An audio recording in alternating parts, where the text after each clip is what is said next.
Hi, I'm Judie Mancuso, the founder and CEO of Social Compassion and Legislation, and this is our third podcast. And I'm pleased to welcome Simone Reyes, a member of our board whose dedication to animal protection and public service helps guide our mission. Her perspective strengthens our work to turn compassion into law. And today is our very special guest, Wayne Pacelle, who is the president of two organizations, Animal Wellness Action and the Center for a Humane Economy, and founder of Animal Wellness Action PAC. Prior to leading those organizations, he was the president and CEO of the Humane Society of the United States, tripling the budget and net assets of the organization. He founded the Humane Society Legislative Fund, and prior to that, he was the executive director of the Fund for Animals. He wrote two New York Times best-selling books, The Bond, Our Kinship with Animals and Our Call to Defend Them, and The Humane Economy, How Innovators and Enlightened Consumers are Transforming the Lives of Animals. Wayne has led efforts to pass 1,500 state laws for animals, more than 100 federal laws and amendments, 35 ballot initiatives, and 500 corporate agreements. He's a graduate of Yale University, and we go way back with Wayne to the mid-90s.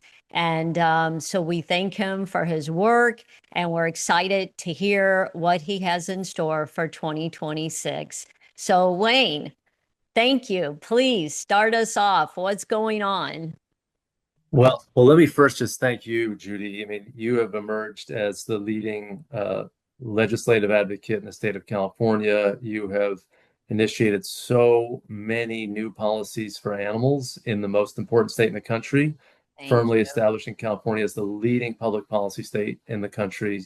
And obviously, you've done a lot more than that, but it's been really great to see you emerge in that role in our movement and in the state of California. And Simone, it's great to be with you. You are so deeply dedicated to this cause as well. I so appreciate the leadership that both of you have exhibited. And thank you for making me your third guest on your Yes. podcast. That's exciting for me. So We're I excited. I am concentrating a lot on the federal level, and I have worked with Animal Wellness Action, which is our public policy arm. That's the legislative politics side of the shop. The Center for Humane Economy focuses more on getting corporations to do better. So that means getting them to think about sourcing practices like stopping Adidas, Nike, New Balance, Puma from sourcing kangaroo skins to make soccer shoes, which are the most important equipment and the most popular sport in the world, played in 195 countries in the world, more than a billion players. So if kangaroo skins are being used, you better believe there's a massive slaughter of kangaroos happening in some distant land. That's exactly what's happening. So, Judy, I mean, I know that you have been very passionate about horses, both you and Simone on horses, and a lot of advocates have asked me what's going on with horse slaughter, right? So in 1998, California, led by Kathleen Doyle, did a ballot measure. This was 27 years ago to stop horse slaughter. It passed 60-40 in California. It not only won in coastal California, but it won in Kern County, in the conservative county in the Central Valley, and it won in San Joaquin County. It was kind of the first ever demonstration that the public does not like the idea of horses being rerouted from people's pastures or from sport like horse racing or horses that were used by police, and mounted police department units, then slaughtered for human consumption and shipped to Japan or France or Kazakhstan for meat. And after Kathleen did that ballot measure, with California again leading the way by passing this statute in contemporary times, we've been trying to get this practice banned in Congress. And for one reason or another, it's not like the California legislature where every bill gets a hearing. Very few bills in Congress get a hearing. And there's just a story in the Washington Post the other day that I think in the first session of this Congress, there were something like 11,000 bills introduced, and only 34 or so have become law. Wow. So the ratio of Mm. bills passed to bills introduced is always like a 99 plus percent no action percentage.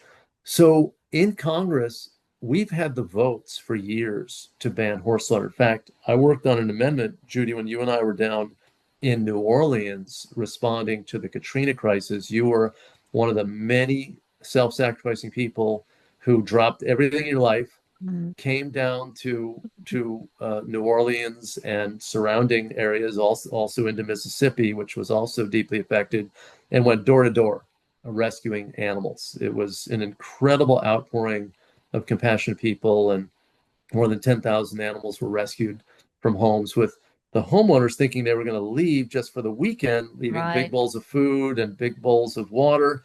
But the city flooded because it's below sea level and the levees burst, and the government said no one's coming back. It was like 7 weeks, and it was a race against the clock to see that the animals didn't starve or drown or whatever peril And awaited them. But people while still that make people still make that mistake that when they have to evacuate, they think they're only going to be gone a short time. So public shout out that if you ever have to evacuate, don't assume it's short term.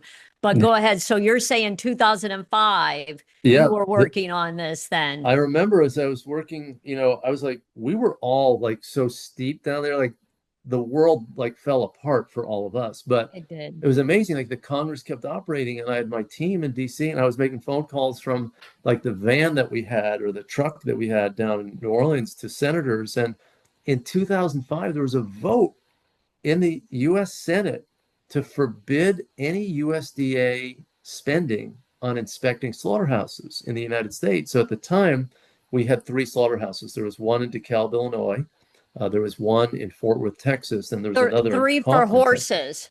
Three for Three for horses. horses. Okay. Three for horses. Then it used to be like roll that back another 30, 40, 50 years, we had dozens of horse slaughter plants. I grew up in Oh, Connecticut, and we had a horse slaughter plant there when I was a little kid.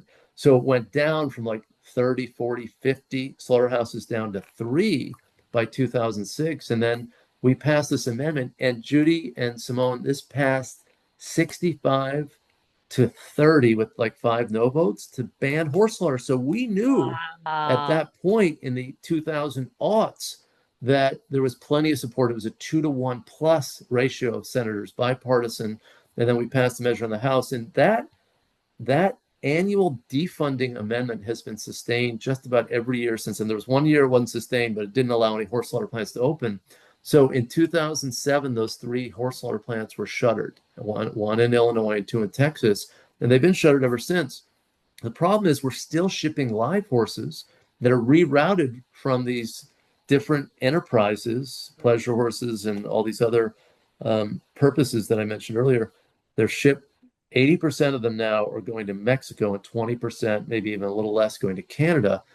And Judy and Simone, in the 1990s, when you guys were just starting as animal advocates, between what was happening at US based slaughterhouses and then the exports of live horses to our North American neighbors to the south and north, we were killing 400,000 American Oh, horses. God. What a Now, betrayal. oh, a terrible betrayal. Terrible betrayal. These are animals that were never raised for this purpose, right? Not that that changes the morality of it, but Right. they're opportunistically seized from people who didn't want this to happen to their animals, and 400 plus thousand. So the good news is it's now down to about 22,000 a year, right? So it's still 22,000 too Too many, many. but Yeah. it's a 95% reduction. And I think, for all of us who've been concerned about horses, this is real progress. Now we just need to finish it off. So Right. the SAFE Act, which Judy, you and I have been emailing about the Yes. last day, Yes. a majority of the US House of Representatives is on board. I have no doubt the SAFE Act in the Senate doesn't have a majority of co-sponsors, but it has a majority of support. Like, from all of your legislative work that if someone doesn't co-sponsor, it doesn't mean that they're against it. They just Right. haven't affirmatively signed on to the legislation. So I think as soon as we get a vote, we're going to win and we're going to finish this off. Now, that's going to happen later this year or maybe next year. or the second year of the next Congress, but soon. It is a it is an idea whose time has arrived, and we're going to get this done. So you think that they'll finally bring it to a vote because that's all it's going to take. You feel that the votes are lined up. It's just getting it to a vote. There's no difference in the vote between defunding the USDA slaughter plants, which is a domestic industry that you're shutting down, versus the authorizing bill, which is the SAFE Act, to kind of Mm. amend the existing statute to forbid this, which is just live export, right? So those are foreign There's entities evacuations that here, are I'm that are sorry. slaughtering. So I think it's much more, it's much easier politically to vote for the import or the export ban than it is to stop them here. So if we had 2-to-1 support in the Senate and we have 2-to-1 support in the House, it's going to translate on the SAFE Act. The issue is it's hard to bring up a standalone bill in the Senate because one senator can block it. And we do have a handful of senators who are pro horse slaughter who will block the bill. So, what we need is a larger legislative vehicle. And the vehicle that we've all thought about is called the Farm Bill, which is supposed to be passed every 5 years. The last one was 2018. It was due to be passed by 2023. And we've been waiting for that to come to the floor. Then we offer the SAFE Act as amendment, and bam, we are done. We take horse slaughter off the roster of issues that we're concerned about. But the Farm Bill's been delayed 2 years and counting. So we still don't know what's going to come up. The chairman of the committee says he wants the Farm Bill to come up in early part of 2026. I'm kind of skeptical. We're so divided in this Congress now. The Republicans just have basically a 3-seat majority. The Senate is also a 3-seat majority, but it's much closer in the House because you have a bigger number. So all you need for the Republicans to lose a straight party line vote generally Right. on their side is just, 4 defections. And if the Democrats hold, but when it comes up, we're going to win. And I do think that it's still important to remind lawmakers of the importance of this to regular Americans, that people think that this is atrocious, as you said, Judy, to betray these animals Yeah. and to turn them into mincemeat just because somebody in Kazakhstan or Japan wants some horse meat as some sort of delicacy. I mean, I don't need to convince you how sickening a Yeah, thought so the that is. bill, so I got an email from somebody that said, oh, there's still a loophole that these countries can still send them on to be slaughtered. So can you speak to that, what specifically the bill stops Yeah. from happening and what it might not stop? Well, I've heard from some really dedicated advocates who want to be sure that there's no loophole for pet food consumption. So right now it basically says no horses exported for slaughter for human consumption. I think that they Ah, want to be sure that it's just for consumption, right? Whether I pet see. food or human food. And I think that's a totally reasonable effort. And as I've said to folks, when this bill starts to move, I mean, when the Farm Bill starts to move Right. or whatever legislative vehicle, we can tweak the amendment to cover that. And I don't think that we pick up any more opposition, right? I mean, the zoos used to feed horses to the big cats, to tigers and lions, but they've been moving away from that. Okay. And I just don't hear of any pet food companies who are selling horse meat, right? It used to be a joke in the 50s, but it's no longer the practice today. And there's just no reason to do it. Plus, the numbers are so small that it's negligible for the pet food industry, right? You can't really make an argument that 22,000 horses is going to be a big part of the pet food industry. Well, It's of just, course not. it's absurd. It's absurd. Right. We went through that when we were fighting to protect crocodiles and alligators. They came up with, oh, but what about the pet food? And we found one pet food that existed that did have them in there. And I think it was, well, it was from a different country. I think it was Australia or something. So to your point, even if it exists, it's so minute and doesn't need to have anything to do with these particular American horses. And So, and listen, if the United States Congress is passing a bill to stop horse slaughter, that's a signal to pet food companies or zoos that they should be off the menu. Get them the hell out of the trade for tigers or lions or dogs or Anyway. cats. Exactly. It's also in many ways crippling the rescue community, because I have personal experience with the pipeline, because you probably know Libra Max. Libra and I have stayed up countless nights. Jane Velez Mitchell is now involved in it as well, of purchasing these animals, these horses, and we actually got a herd of cows as well from the same Oklahoma kill pen. And the amount of money that is being pushed into trying to, stop them on the pipeline before they get to their final destination of slaughter is the amount of power it takes to try to place these animals and to pay for them, and so many people still think, oh, well, that's what they're raised for. And as you said, like, these are working horses, healthy, adoptable, trusting animals that came right from the race horses and jumping shows and, Mustangs, incredible. At least so many organizations have supported this that aren't like your typical ones. You've got like the jumping, association, the trotting association, the jockey club, all coming out and saying, well, this is insane. This is insane that these horses are being used for this, which isn't your typical people that stand up for every single, bill that we propose. Even Hollywood has gotten involved, which I thought was amazing. There's this organization called the Wild Beauty Foundation, and they brought in the veterans to talk about how horses help them through trauma. These are American heroes who are begging, for this bill to push through. So there's so many reasons why it needs to happen. But as a rescuer, I'm like, we have to stop this. We are bleeding money into it. It's completely worth it. Every single animal needs to get out. But how many can we get? At one point, Libra and I had like 15 horses overnight that we had to place. It was in.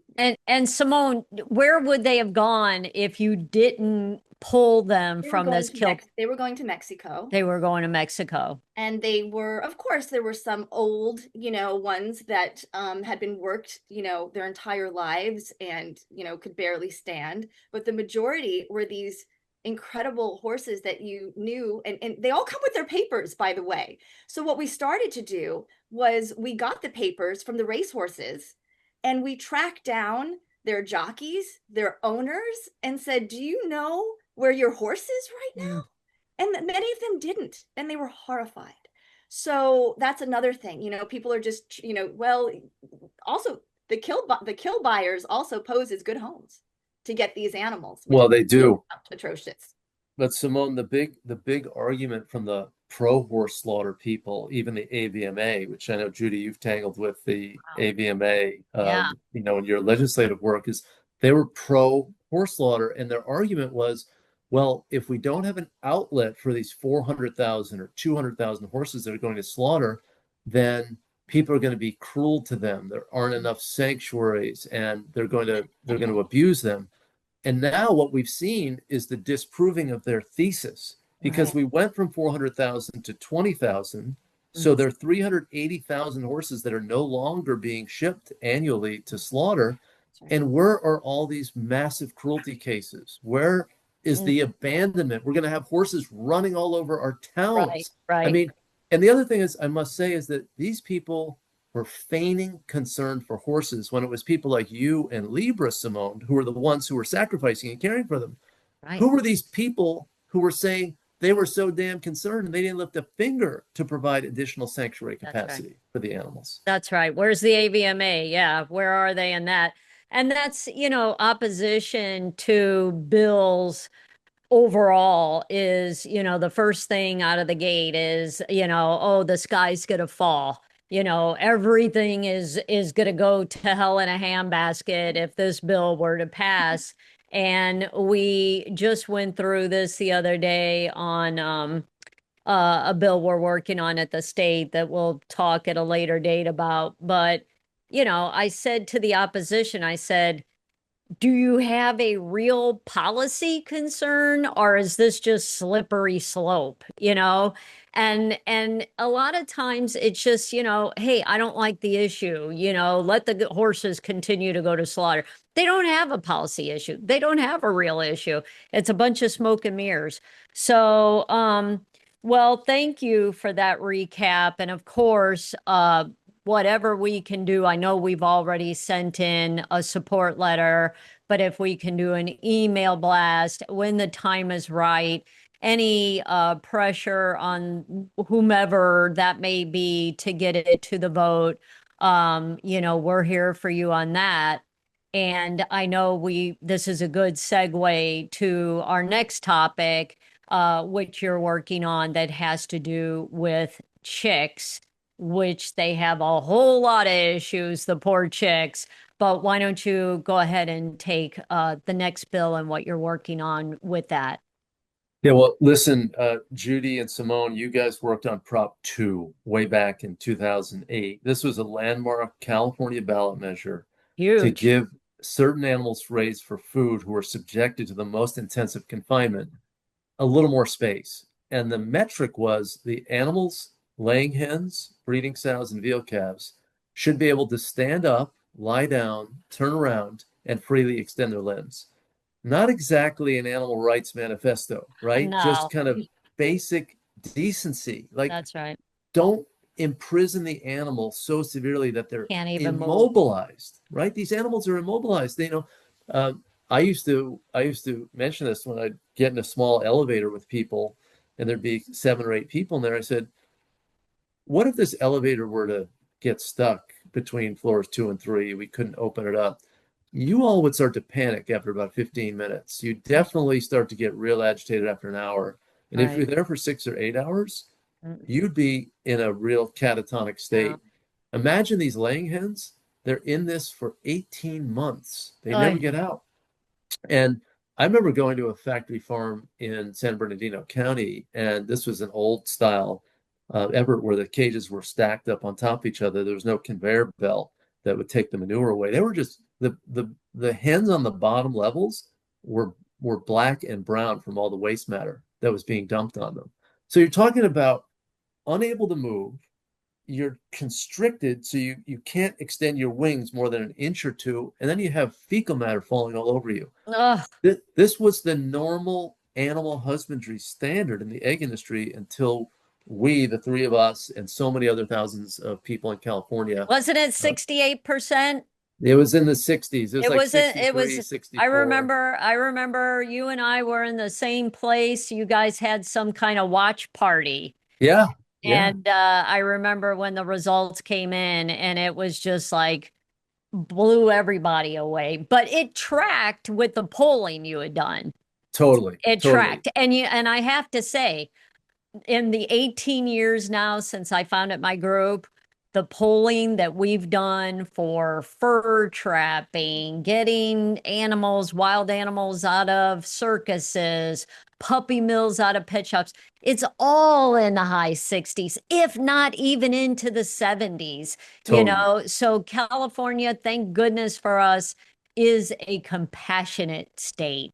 And I think Prop 2, along with the horse slaughter measure before that, and then in 1998, same time we had the horse slaughter measure on the ballot, we had an anti-trapping measure to stop leg hold traps and Yes, I remember poisons, that. which Yes, then you built on, and then stopped all trapping, and then yes, stopped all fur, which is yeah, insanely great. I yeah. mean, It's just an crazy. Who would have thought we could get there? that is truly. I talked to Laura Friedman, who's now a congresswoman. I said, this is perhaps one of the greatest legislative acts in American history for animals. I mean, to Yeah. ban any trade in fur in California, it's huge. It's In our just lifetime, that it happened in our lifetime. no, it's You know, incredible.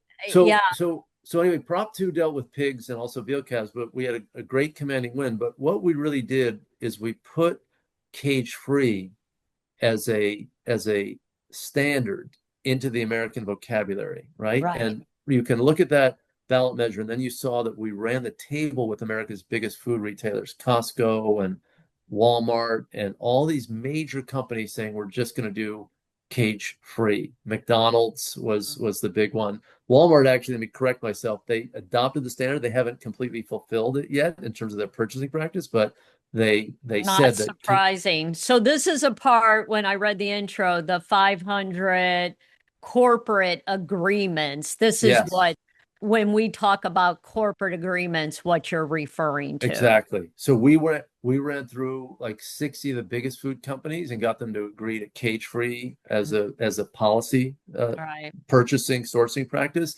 and then also for the pigs for crate-free, no gestation crates. So yes, but we had a lot of fur policies like Giorgio Armani saying no to fur, and lots of stopping the breeding of the orcas at SeaWorld. So there are a lot of different elements. But back to the hens.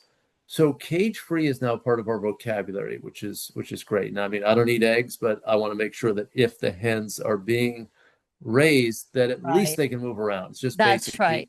just basic decency. That's right. Full disclosure, we're all vegan and have been for a good well, for me, I'm going on about 35 years. What about you, Wayne? 42. Oh my gosh. Yeah, 42. 42. All right, Simone, you? Oh gosh, I mean, it was in the 90s. I don't, I love that Moby every time his vegan anniversary comes up, he knows like the day and I think the hour that he went vegan. And I just remember it being in the 90s. But it's so amazing. And look at us. We are alive. Hey, we haven't fallen over protein is dead okay. from the lack of protein, right? Yeah, The number exactly. one thing. So even though we're all vegans, we understand that we can't flip a switch and make everybody a vegan.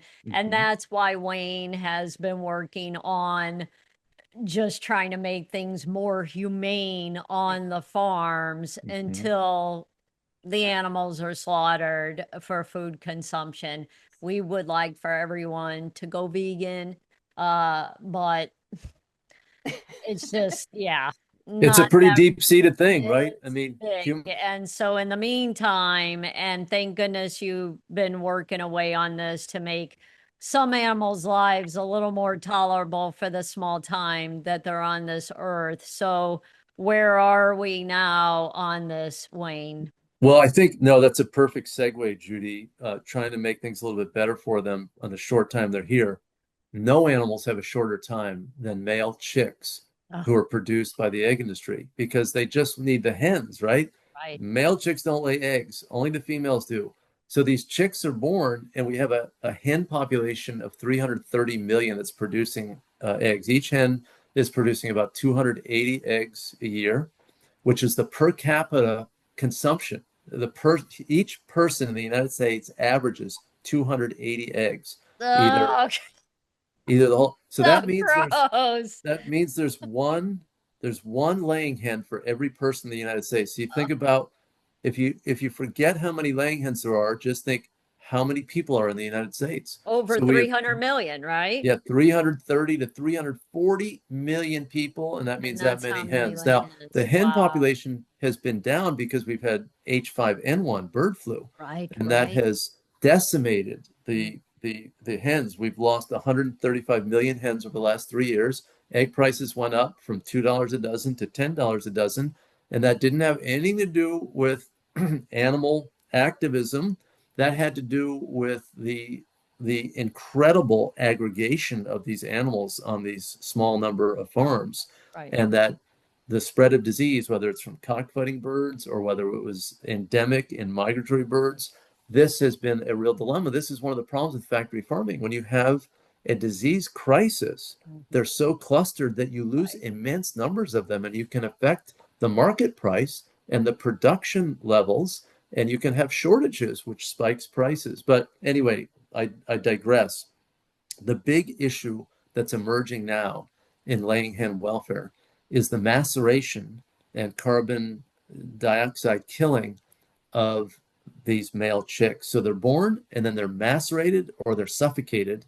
And now there's a new technology. There's a law in Germany requiring the use of this technology to sex the chicks in ovo within the egg before they're fully developed as a kind of a sensate organism. So before they have nerve endings and the capacity to suffer, the egg can be broken and the chick does not suffer.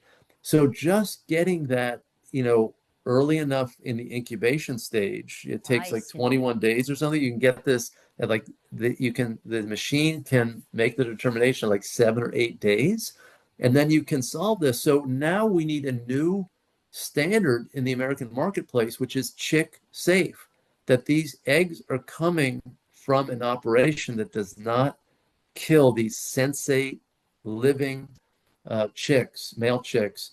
And this is a bill that's now been introduced in Congress. My Animal Wellness Action board member, Ari Nessel, who's in Oh yeah, we Napa. know Ari. We love Yeah. Ari. Yeah, Yeah, Ari's good. amazing. He's doing incredible work on this. He lives in Marin County, and we're working on this. And I think this is basically a subsidy to different players in the egg industry to buy this technology or give them a tax break for buying it to Yes. incent them to use this. And it's actually a labor saving device for them. They don't need to have so many people like killing the chicks, Right. and it solves this moral problem Right. as well as saves them on labor.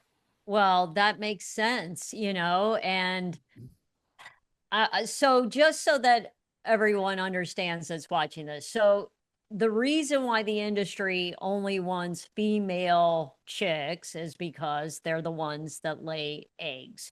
So the males get, right now, they get gassed mostly. Is that how they kill? Macerated too. They grind them up. They grind them up alive. So it's like putting them in a garbage disposal.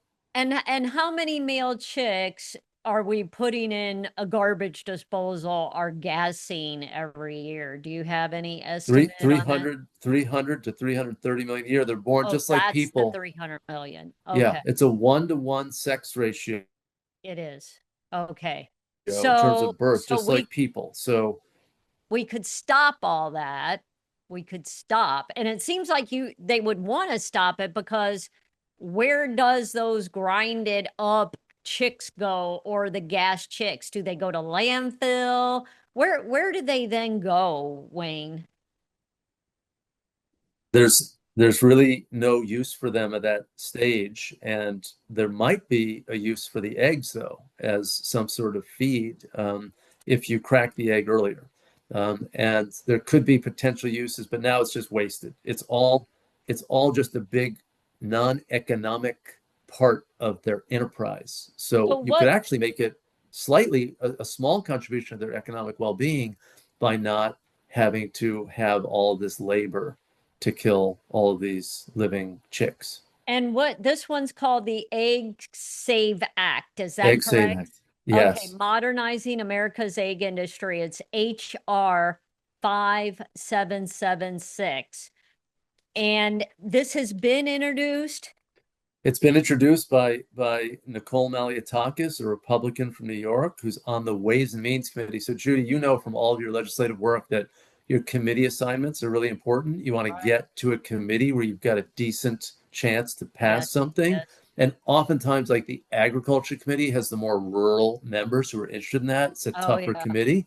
So this is the tax writing committee. So it shouldn't be nearly as tough, right? You'll have a lot Right. more urban members, but this should be rural, suburban, urban. Everybody should be for this because this is just a solution to a problem. This is not something that the egg industry is fighting. They would love to solve this problem because it's a potential risk for them. If people think Right. that your industry is responsible for macerating 330 million male chicks, that's a moral problem. It That's a is. marketing problem. That's a crisis in the brewing when there's a Los Angeles Times front page story about what's happening to these eggs. I mean, when you have egg alternatives now, like Just Egg, and you have other options, like consumers have more choices now Than on ever. these on Yeah, products like this than they ever have. absolutely. And they've been introduced to them because of all the prices going up on the eggs. They have looked to these other alternatives. And, I know that it's been very opportunistic for the farmers to jump on and say, oh, it's because of those animal rights people that these prices are so high. And it just wasn't true. It was very opportunistic. And so what can we do? So we need I don't know that we've sent in a letter for HR 5776, so we'll need to put that on the list. And does that go to particular members? Is it in the Senate? Is it in the House? Where is this right now? The bill that you mentioned, the Egg Save Act, is just in the House, and you mentioned the bill number, and then we're working on getting Senate sponsors. Okay. And it's really one of the newest concepts in national legislation on animal protection. And I'm really excited. As you both know, there's tremendous enthusiasm for farm animal protection in our movement, right? It was a long neglected issue, and it's the largest category of animals at risk. So when you think about 330 million a year, multiply that by 10, you're talking 3 billion, 3,333,000,000. I mean, this is staggering. The numbers. Astronomical. Oh, it's ridiculous. This is a no-brainer, No and brainer. hopefully we can get this done. We worked on another chick issue that is much smaller, but seems that it ought to be easy to stop. And I'll let Simone discuss that while we're on the subject of chicks. So we started hearing about the insanity of people wanting to have chicks and raise chicks and have their own hens, own chickens. And that, oh, it's so easy. You just go online, and in the same way that you would buy a pair of shoes, you just Mhm. order them online, and then they are hatched in a different state, and then they are sent to you in the mail, where you pick them up at your local post office. And there you have a bunch of day-old baby chicks. The problem is, because of this sexting issue, right? They didn't know how many hens you were going to get, and this still goes on today. So let's say you want 6 hens, you get packing birds. Those birds are just to, kind of act as literally packing material. And those, the majority were typically males, right? So you would get all of these baby chicks in the mail. They would sit at the post office, or they do sit at the post office. And if there's a storm, if there is somebody who went on vacation and forgets that they actually ordered these poor babies, then you hear them in the post office, all the people that work there chirping away, basically dying. It's your mail though, so they're not allowed to technically touch your mail. So they just wait until the chirping dies, which probably kills the postal workers to have to endure that. So what we did was, we don't really do a lot of undercover investigation, but we ordered 6 hens. I ordered them myself. Ended up with 19 when they actually arrived. And I was there, of course, before the post office opened, rushed them immediately to an incubator to make sure, just to see what was going on. And the paperwork that I got was outrageous. It said basically the chances of having mangled or dead birds are significant enough that if you are going to pick up your chick order, do not bring your children with you. You don't want to. Wasn't there even a label? I Yeah. just want to interject for 2 seconds. When Simone told me about this issue, I was like, what are you talking about? Right. I mean, I just didn't even know. And I said, this is kind of hard to believe. And I asked her, would you walk through the entire process and document it? We So did. that's when she placed the order. We wanted to make sure if we participated in this, so to speak, that these chicks ended up in a good place. But Mhm. if we were going to speak to this issue, we felt we really needed to understand it and Right. what was real and what wasn't. It was And hard to Mhm. pay what the we money, right? Because learned. you feel like you're feeding the industry, but it was important. And we did lose one, with the best of care in an incubator, and veterinarians around the clock. We lost one. All the rest, because we're animal rights activists and because we have the means to have relationships, we were able to place all of them. However, everybody knows that placing male chicks is nearly impossible with noise Mhm. ordinances, the fact that they have to be separated from other males, all of that. So it was horrendous. And yes, Judy's correct. We got all the paperwork that said, don't bring your children. The chances are you're going to have dead birds. The chances are you're going to have mangled birds. So I went online and I started looking at the reviews of all of these places that send the chicks to you. And it was heartbreaking because so many of these people, they weren't ordering these baby chicks to eat them. They were ordering them because they wanted to have their own little flocks. Yeah, cardboard box, right? I mean, Yeah. it's just, yeah. And then they would go there With and a they would big have, label that was like, hey, don't bring your children. beware. There could be Yeah. a bloody mess in here before you open the box. It didn't say that word for word, but And what Simone, also was so unfortunate is because they have all these packing birds, right? You want 6, you end up with 19 or whatever it is. All these people were like, nobody will take, the shelters won't take them. Nobody will adopt them. And so many of them were taking them out back, suffocating them, throwing them in the trash well, because they that's what didn't they know what else to do. suggested. Didn't they suggest putting them in a trash bag and Yes, just throwing them Some out? of the some of the companies Yeah. just said, well, you can tie them up in a plastic bag. Tie them up in a plastic bag was the suggestion for the They were male packing chicks. material. Yeah. Well, Judy, this may be a good transition. You're the boss here, but the Fight Act, which is a bill to upgrade our national law against animal fighting, has 4 provisions. And one of the provisions is to forbid the shipment of adult roosters through the U.S. Postal Service Oh, because cockfighters are shipping tens of thousands, perhaps hundreds of thousands of wow. birds through the USPS. Adult birds, they stick an adult bird in a box with no water and no food, and they ship them. We found 12,000 birds shipped to Guam. Now, No. Guam is an 8-hour plane ride from Honolulu. So Oh, if you're starting this rooster in North Carolina, who then goes to Dallas, to Denver, to San Francisco, to Honolulu, to Guam, it might take 2 or 3 days with all of the problems of crushing, temperature regulation, lack of food, no water, no water. hundreds Okay, of how thousands is for that legal? cockfighting. How is that even legal? It's a great question, Judy. It's not legal, but the United States Postal Service doesn't do a damn thing about it. It's illegal as we passed an amendment in 2002 to ban any interstate movement of animals for fighting. So whether you're taking them by plane or bus or Right. car or on foot, you're not allowed to transport animals for fighting. This is exactly what's happening every day of the year from cockfighters throughout the United States.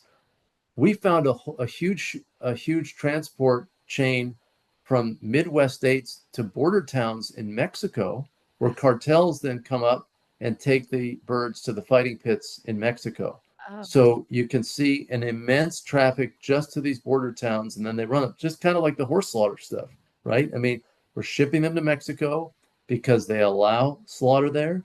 Cockfighting is allowed in most Mexican states, and I believe it's as many as 1 million birds a year are going to Mexico from the United oh, this is horrendous. States So for now fighting. this is the For fight fighting. Senate Bill 1454 and then HR Yeah. 3946. So how could this uh, so okay, so what we were told was that we would need the US Postmaster to move a policy forward to stop shipping chicks. Period. Just stop chip. And Yeah. we hired a lobbyist at the time at the federal level. We started in motion, and that was the beginning of the first Trump term. And then everything came to a screeching halt. And so we abandoned ship on that, but it's still an issue today.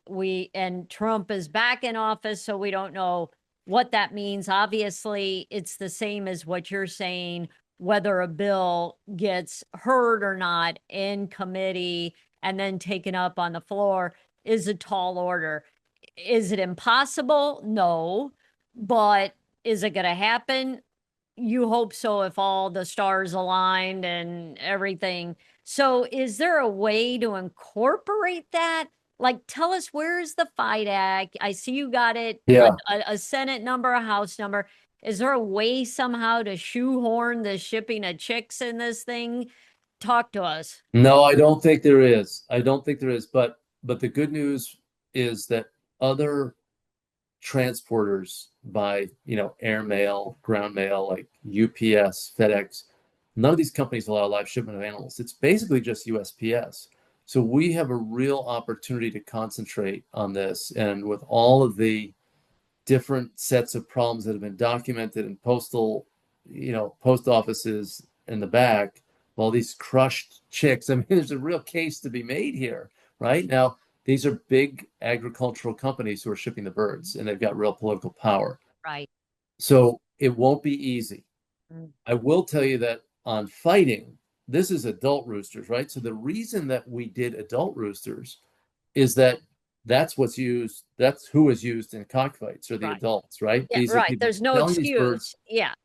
They're selling them for anywhere from 500 a bird to 2,500 a bird, because like horse racing, right? The people that you want to get the animals from are people who are winning races in horse racing, or you're winning derbies in cockfighting. No one is shipping these birds without knowing that this is a good cockfighter, right? Oh, In gee. quotes. And 12,000 birds over 5 years, so about 2,500 birds a year to Guam. That's a tiny little U.S. territory in the Western Pacific Right. with 170,000 people. We have 330 million people in the U.S.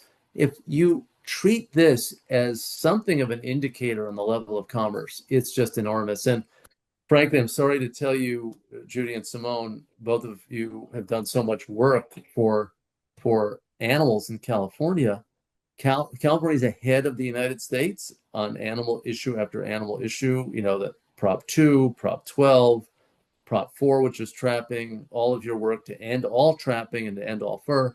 I could go on and on about all the different California policies. No lead ammunition in hunting, the only state in the country that has no lead ammunition. Yeah. But California is the number one cockfighting state in the country. The U.S. Department of Agriculture said that this was a few years ago, it's probably worse now, 3 to 8 million cockfighting birds in California alone. 3 to 8 million. 8 million. I think it's probably 8 to 10 would be my guess. There have been a bunch of busts recently in San Bern. There are busts everywhere. But it's a combination of California having a weak law, felony level penalties in every border state to California. Nevada, Arizona, Oregon, all make it a felony. Other Western states, felony, but it's a misdemeanor in California. You know what, Wayne? I think that might be the first time I ever met you. You were doing a cockfighting bill at the state, and I came to the hearing, and I remember watching you present the bill. And then there was a handful of us animal rights people there, but then there was like a mile long of cockfighters that were there in support. What do you remember what year that was?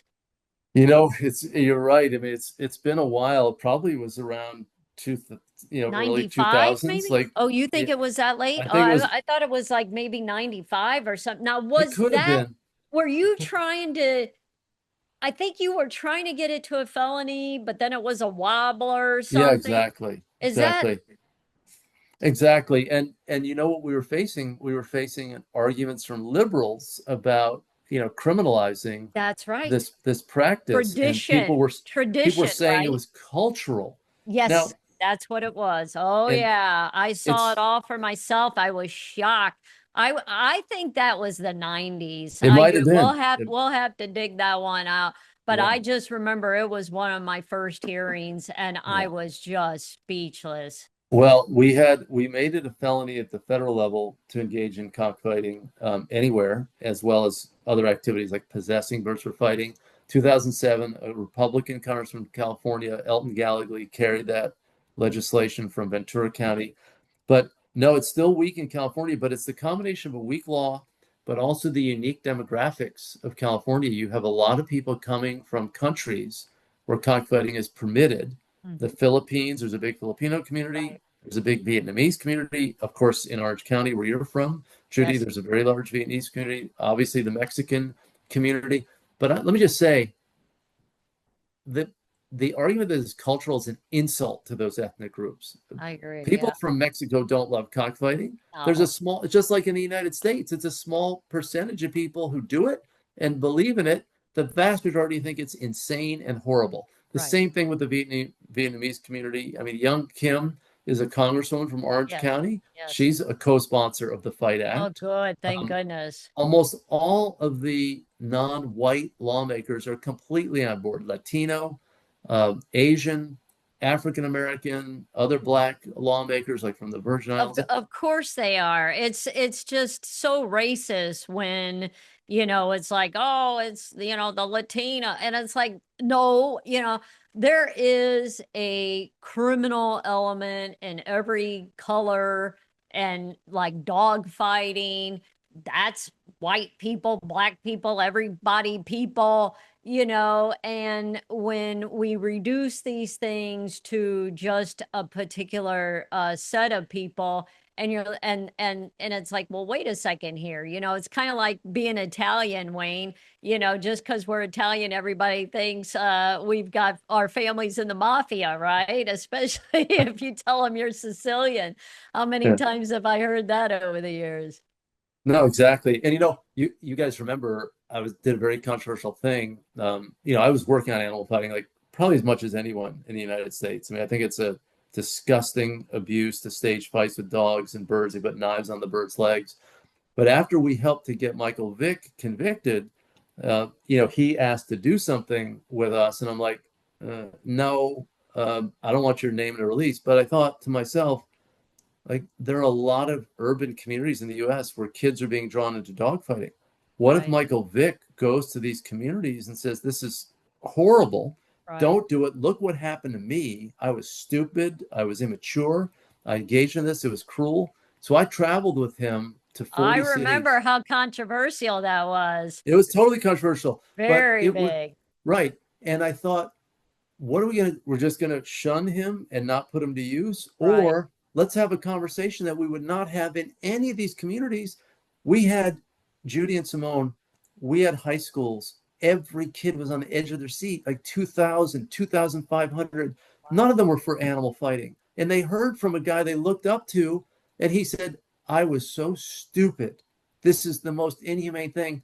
So I was like, don't lecture me, white housewife from whatever community it was. Like, you're probably eating meat, right? And you're like, you're high and mighty on dogfighting. And it's like, yeah, you should be high and mighty on dogfighting, but high and mighty in the way of like, let's do everything we can to attack this problem. My point is like, just like you said, Judy, there are whites who do it, there are Latinos who do it, there are That's right. Blacks who do it. Everybody. I don't give a crap Yeah. who does it. It's Everybody. wrong. Whatever your skin color is, I don't give a shit about that. Well, you bring up a good point, though. You know, the animal rights movement, we are looked at as white, you know, uh, affluent, you know, oh, you know, armchair activists. I mean, we hear that kind of stuff all the time. I just had a conversation about, you know, spaying and neutering and not breeding dogs and focusing on zip codes in LA. And one of Mayor Bass's staff accused me of wanting to penalize poverty, you know, and we're looked at as, well, you know, you're looking down on people. And I said, no, you know, we're trying to help them to do the right thing. So we are pitted against each other on all these fronts. But And Judy, you remember when we were going door to door in New Orleans, people had pets of every background, right? This Oh, was the beauty of the discovery for the American public, that people love their animals who are at or below the poverty line. They loved their animals in affluent neighborhoods. People who were poor wanted their animals rescued oh, it was their family. just as much as It was anybody. their family. Yes. Yes. And we had a Totally, lot of tears. 100%. Yeah, celebrating when we were able to bring them back together again, because it was a few and far between, I unfortunately. think, you know, what I've seen in Congress, what I've seen in Congress is the Congressional Black Caucus has the best record on animal welfare of any group. The Latino that's caucus, wonderful. like 7 or 8 Latino members are leading bills on animal welfare. They're like in the forefront of leadership on animal protection. So I know that we both heard it, but it doesn't it doesn't resonate with me. No, It doesn't resonate at all. and when I started out back in like '06, '07 with spay and neuter stuff, and I heard from a lot of people, well, the Hispanic community, the machismo, they don't want to spay and neuter. I had the folks that were behind all my efforts and helped me the most was Antonio Villaraigosa, Richard Alarcon, Tony Yeah. Cardenas. They were all Latino men. And it was like, okay, this doesn't add up. So for me, that all this racist stuff didn't add up from the very beginning. Um, there is so much to talk about. Okay, we got through chicks and horses. We talked about the Fight Act, which is so important. Now, I guess in closing, one of the big ones here is, by everybody's surprise, is that the administration is looking at ending animal testing and cracking down on dog fighting. And yeah, why don't you speak to that? Because that's been in the press and it has shocked everyone to think of bringing an end. And that I have been close to PCRM, Elizabeth Baker, all the people, Kathy Guillermo with PETA, everybody fighting the fight to bring an end to this. And I know you've been involved, and it's been a very long time coming. We did our California Cosmetics, Cruelty-Free Cosmetics Act with PCRM and PETA that said that we shall only buy, cosmetics and personal hygiene products that have not been tested on animals in the state of California. And we got that done. It was huge. So, to bring an end to animal testing at a national level is earth shattering. It is the most incredible thing that we could come to in our lifetime. And it seems like it could be real. Well, you as a veteran political activist, understanding the special interests at work on this issue, understanding the demagogic arguments that are made by the research community saying, oh, it's going to be, your child or the dog. Of course, we have to use the dog. All of that made animal testing one of the toughest issues out there, right? I mean, because it was framed in a way that made it difficult to say that we wanted to put people at risk if we weren't using animals. This really changed when we did the FDA Modernization Act in Yes. 2022. And Yes. you and others who did so much work on the cosmetics testing really kind of got the ball rolling that if there's an alternative, then you should use it, right? And we don't Absolutely. need to test cosmetics on animals because we have other mechanisms to kind of gauge whether the substance is going to, cause toxicity in a person or And damage they're an better. eye. The alternative methods are better for the Yeah. most part. So, And so and we're holding ourselves back by not moving towards those alternatives. Well, the crazy thing was, and there's a group called the Center for Responsible Science that we merged with, and Tammy Drake is the lead policy person, but Alexandra Paul, the actress from Los Angeles or Yep, living we in know LA her. for a long time, she's with CRS, and Dr. Jerry Boss at University of California, San Diego. So we merged with them, and they had done a petition to the FDA years ago, basically saying we have to eliminate an animal testing mandate in federal law for all new drug development protocols. Now, if you think of all the different categories of animal testing, cosmetic testing, fortunately, because over time has really been reduced. It's just a tiny little sliver of the Right. animals used in testing. And there's some used in chemical testing, and they're developing these new chemicals. What kind of toxicity are they going to have, or cancer causing effect? Pesticides, biomedical research. But the biggest category of all, by far, there's military trauma testing, which was just ended. Military trauma testing just ended. PETA did an amazing job in getting that done just in the last couple of weeks on the National Defense Authorization Bill. But the biggest categories for drugs, because drugs are central to our medical strategies, right? We have drugs for cancer, we have heart disease drugs, we have pain drugs, we have bone drugs, we have Alzheimer's drugs. We've got every drug that you can think of, right? Look at the commercials. If you watch the news, it's all drugs, right? One after another.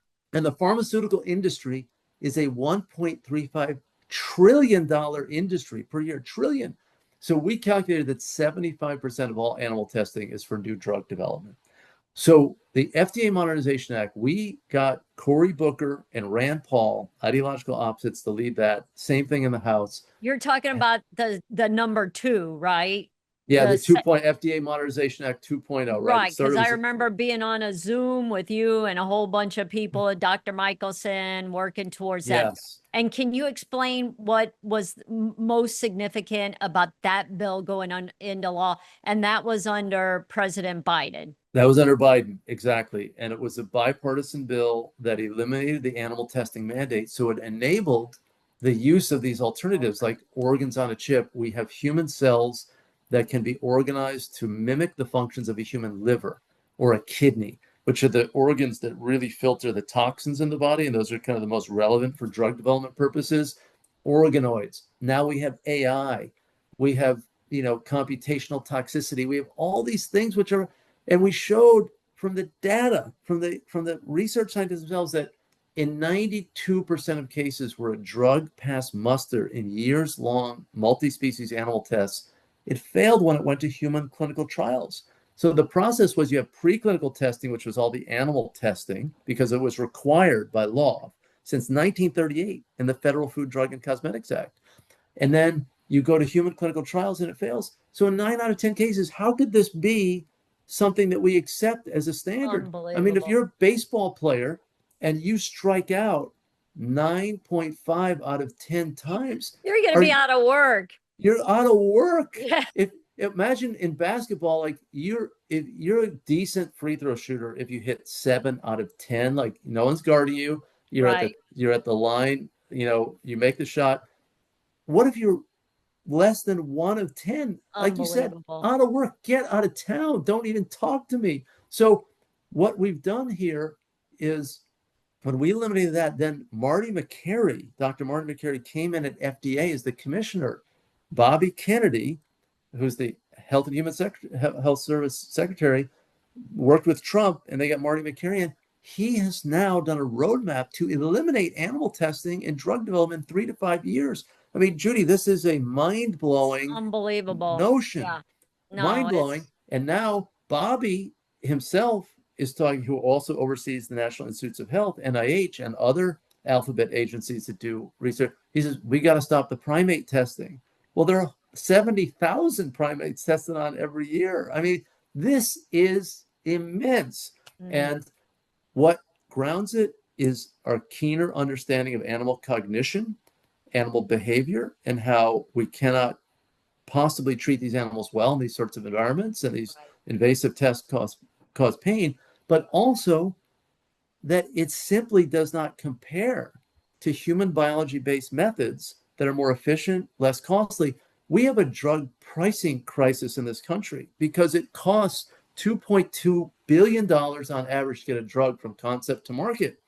And that's because you have to torture a bunch of animals along the way. Over 10, 12 years. And we can drop drug prices. We can speed delivery of drugs. We can have safer drugs. New drugs, Judie, with all of and Simone, with all of these animal tests, adverse reactions to drugs are the 4th leading cause of death in the United States. Wow, I did not know that. So you're talking about you're talking about on both ends. It's like it's failing so much, it's driving up the prices. And you're saying once you're done with it, the results suck. I mean, to put it in a non-scientific term, it's incredible. So that now 3.0, this, tell us what this new bill for 2026 is going to do. The 3.0 in some ways is being overtaken by the great work of Dr. McCary, the FDA commissioner. Okay, that was one of my questions to you is, do we need it now that we know what we know with the time frame? So, okay. We do need it. Yeah, okay. We want it done because it will affirm the direction that McCary and Bobby Kennedy are going in. And basically what it does is says, get on with the program. Let's do it. let's move this thing forward. And it's an affirmation from the Congress. And when you have the Congress and the agency in sync, then Right. you have a real opportunity for great Right. change. Right. Okay, and that's HR 2821 and Senate 355. That just passed in the Senate unanimously. It just passed in the Senate unanimously. So this one has hope. It's This not one's going to really happen. that we want it done and we need it introduced. It's been introduced and it passed the entire Senate, I would or say just the committee, no, the which whole Senate, the whole Senate. 100-0. I would say if you are a bettor on FanDuel or any of these gaming apps, put your money that this gets signed into law in 2026. You can Yeah. bet on anything. Go to FanDuel today. Say Okay, FDA Modernization Act. we're gonna bet on that. Now, when will the House bill come up, 2821? When will that be then? Soon. I'm hoping in January. Wow. And then there's also a cargo act that I'm really excited about. I didn't send you a summary of this, but this is a bipartisan bill as Oh, yeah. well to This has been stop. going on for a while. Yeah, Yeah, a we little bit. already This supported this this. is $2 billion of federal research dollars going to foreign countries for animal testing. So What? these foreign countries don't have an animal welfare act, so they have no regulation. And why are we, if we're rejecting animal testing in the US, why are we sending our money to foreign countries for Well, animal we testing? shouldn't. We Yeah, shouldn't. That should be shut down immediately. yeah. Okay, I thought the Cargo Act was something else. Okay, I can't keep all these acronyms straight. There's a lot of animal testing bills, which, Judy, Right. from all of your legislative experience, that tells you It something. was the It tells you hardest. that it's kind of bubbling up from the Uh-huh. grassroots. Becoming the norm. Well, I met a UCLA researcher recently who does not research on animals, and he said with organoids and AI that in the last, I think he said it was 21 months, that it has sped up his research and what he can do and the accuracy over anything he's ever seen in his career. It's just Yeah. like they're all so excited. But, he did just have something approved by the FDA, and then it was taken. He didn't do any animal test on it, but then it's pushed over to somebody else where they do animal testing on it. But yet it's so not needed, So this day has really it's come, and I think that pedal to the metal on getting it done, and that with every administration, we don't agree with all their policies, and the Trump administration is one. But if this can come out of it that is good, I mean, thank goodness time has come, and it has been on the upswing in multiple administrations. And so finally, that we could get this across the finish line. So seeing is believing, but boy, it looks good, and we're 100% behind it. And there's just one beagle lab operating in the US now. I mean, the Ridgeland Farms in Wisconsin, which has like 3,500 beagles, they're going to stop selling beagles to labs by July.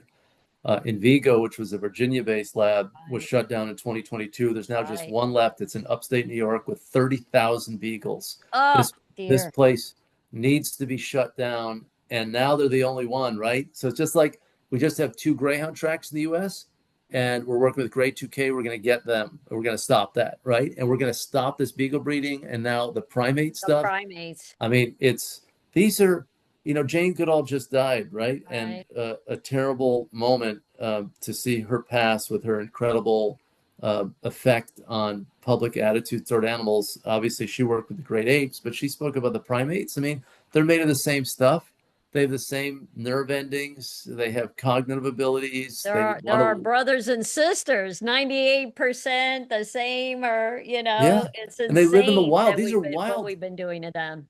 These are wild animals. Yeah. They're taken from jungles, and they're Oh, taken from the places where they live, and they're stuck in a lab in a cage, and then people do things to them that are very difficult. So I think it's a real moment, and all of the work that so many advocates, the two of you, and so many people did that set the stage for this right. moment is nothing happens just like this. This is No, like, you know, the no.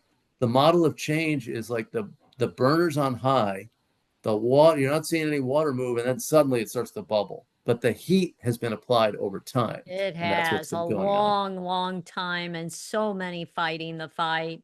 And it looks like we're all going to see it. Now, the primates, I know that one of the challenges is, what do you do with them afterwards? And I heard from a friend that's working on this that they're trying to maybe get money to turn it into a sanctuary or something that, Yeah, they don't get sold off to more heinous crimes against them, no. and testing. So there's challenges, but people are working on the challenges. And it sounds Bobby like, Kennedy said it. He said it on Laura Trump's show just last week. He said, we're going to try to turn these facilities into sanctuaries. yeah, Amazing. it would be amazing. So we covered an incredible amount of time. I mean, a lot of ground here.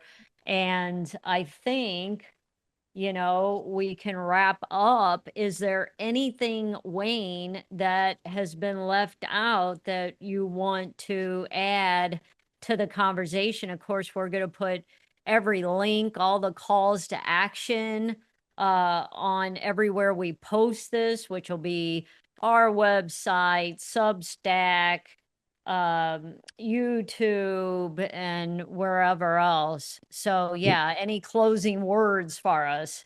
I mean, I'd say we need capacity. We need to be have people engaged. The issues are going to change, right? There are dozens of other bills at the federal level. We're fighting to save the barred owls, to stop this massacre of 500,000 barred owls happening in California, Oregon, and Washington. When is that going to be voted on? That's a big one. Yeah, that one, the next thing that's going to happen is the court proceeding. So we're in U.S. District Okay. Court in Portland, and we lost the vote in the Senate, but we are going to try to defund it through the Interior Okay. Spending Bill, the Department of the Interior Spending Bill.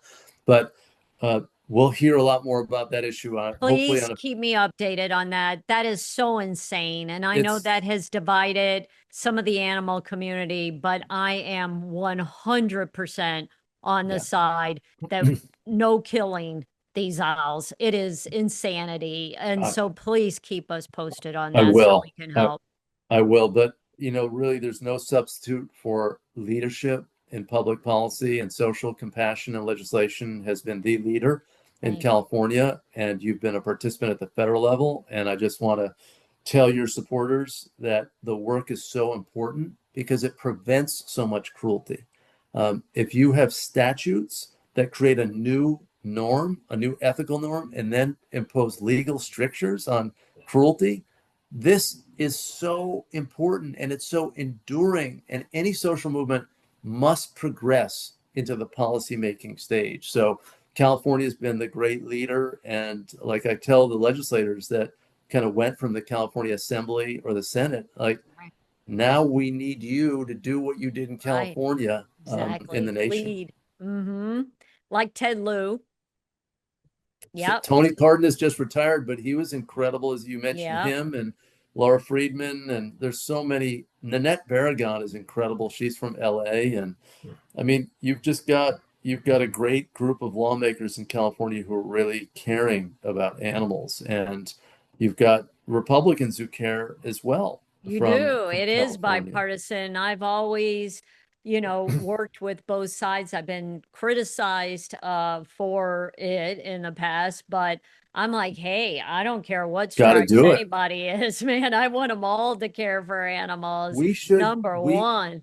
we as animal advocates should never expect the class of people in one political party to be against us. This is a universal value. Opposition to animal cruelty laws have been on the books since the 1830s in our country. There you go. No one should be for animal cruelty. No one. And we should never allow this to be trapped by one political party. They should That's right. both be competing to be the best That's animal right. That's right. And I will tell you, I have more Republicans in the past years even author bills than ever, advocate. so I've seen a big transition over Yeah. the years. Simone, any closing words from you, please? No, it's just, it's always, I mean, Wayne is, he's such a hero in this movement. It has been forever, and you're just completely unstoppable. And it's so inspiring. And I think we all also are in legislation because just talking about the ways that we started in the movement, so on the ground, right? In the trenches, doing the protests. And I think it, and that's so important. And I love a good protest. I still go.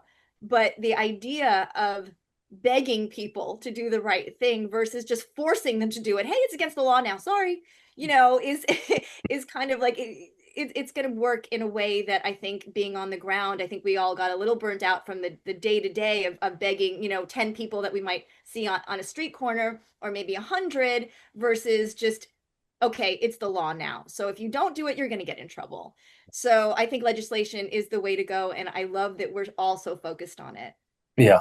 I mean, the law has to speak because people can take advantage of animals because they're weaker, right? So there has to be a shield. And I think the protests that you did, Simone, and that Judie's done, and all of us that participate in that, that's part of awareness building. It's all part of the same fabric, right?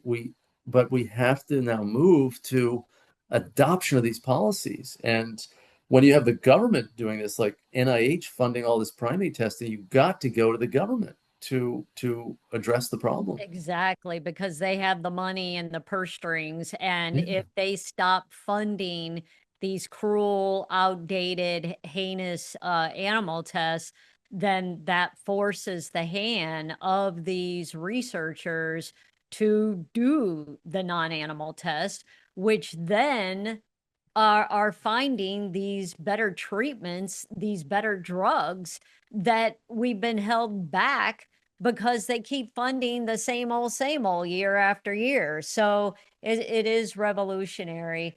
Well, I get, people tell me, well, laws, they're not all enforced, blah, blah, blah. But, Stephen Bernheim was at one of our events where we had Priscilla Presley at Gary Michelson's house, Wayne, and he talked about how norms are created by laws, 100%. and that, I think he used spitting on the sidewalk or whatever, that's not the norm. But if you say that, you're going to get fined for that, then all of a sudden not spitting on the sidewalk becomes the norm, Yeah. and The next generation coming just see that was the way the world was organized and they embrace that, right? And on the enforcement piece, Judy, and you've dealt with this a lot, is we have to work at that too, right? You just always, don't always. automatically see, like the police have thousands of statutes to enforce. We have to raise our voice, we have to help them. And that's why we do so many undercover investigations as well. Like, we're going to feed you this information and take action. And the National Sheriff's Association, the National District Attorneys Association, the major county sheriffs of America, they're all endorsers of the Fight Act. They understand that animal Good. fighting is cruel. They Mm. also understand that it's entangled with other crimes. All the other crimes. Yep. We talked to a sheriff that was running for office a couple years ago, and that's exactly what he said. They always find guns, they always find drugs, there's prostitution, the money. And he said, if you could believe it or not, there's people there that have their kids in, a carriage, are bringing their children to these things. So, it's nutty. But yeah, so and I tell people, well, look, you can't enforce anything if you don't have the law on the We, books. So I you tell got to you, get the law on the books first, I and then you know. address it. Well, I'm just amazed. We have 1,100 endorsers on the Fight Act, and Oh, thank more goodness. than 500 of them are county sheriffs, county DAs. These are Nebraska, South Dakota, Minnesota, Texas, Alabama. We are not a coastal movement. We Right. are an American movement, and we are all people. We are both genders. We are all all inclusive. Cruelty to animals is wrong. Right. Anyone who stands on the opposite side of that is outside of the mainstream. Right. So Right. I think that we've got the wind at our backs on these issues. Well, that's a great place to leave it. So thank you so much for spending so much time with us today, Thank Wayne. you. It's great to be back in touch. Thank you. Great to see you guys. Thank you for everything you're doing. Excited to see your podcast climb the charts on the top podcasts. Yay, thank you. Yeah.